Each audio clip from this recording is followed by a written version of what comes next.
Vladimir Vladimirovich Poutine. S'il était un joueur d'échecs, il serait, au vu de l'histoire qui se déroule sous nos yeux, considéré comme le grand maître à jouer, incontestablement. Le grand Vladimir, puisqu'il s'agit de lui, serait en train de donner des leçons de stratégie militaire à sa camarade, l'OTAN. Pour ceux qui ne sont pas au courant de l'histoire dans sa continuité, je vous fais l'économie de celle-ci en quelques lignes.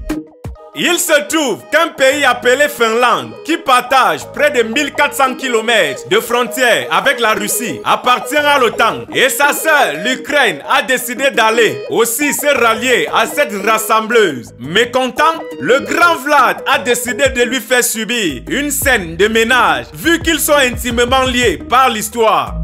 Entre-temps, sa nouvelle concubine, l'OTAN, qu'elle tentait de rejoindre en solo, a médiatiquement et était même prête à soutenir de force sa copine jusqu'à ce que le grand Vlad décide de se calmer un peu.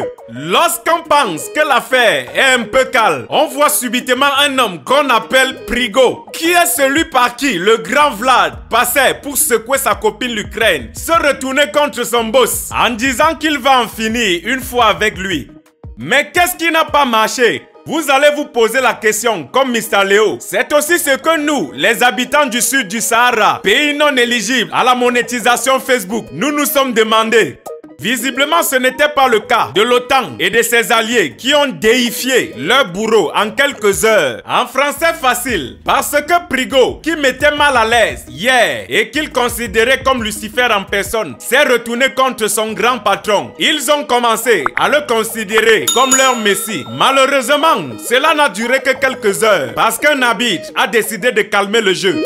Celui-ci s'appelle Alexandre Lucas. Pour ceux qui ne le connaissent pas, pour emprunter des expressions très populaires en milieu jeune sur les réseaux sociaux au Cameroun, c'est le bestie, la juju du grand Vlad.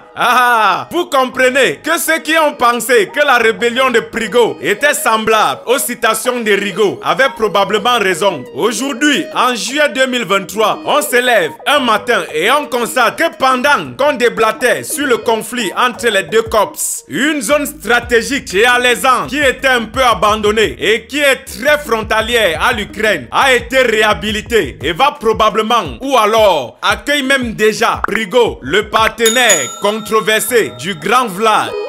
Oui, comme l'a dit un benskineur camerounais lors d'une interview sur Equinox Télévision, je cite: c'est là alors que le massacre commence pour désigner en effet l'instant fatidique d'une situation. Cette zone dont il est question est axiologique à 3 pays de l'OTAN, la Lituanie, la Pologne, l'Ukraine. Donc désormais le grand Vlad peut toucher directement les camarades de sa rivale.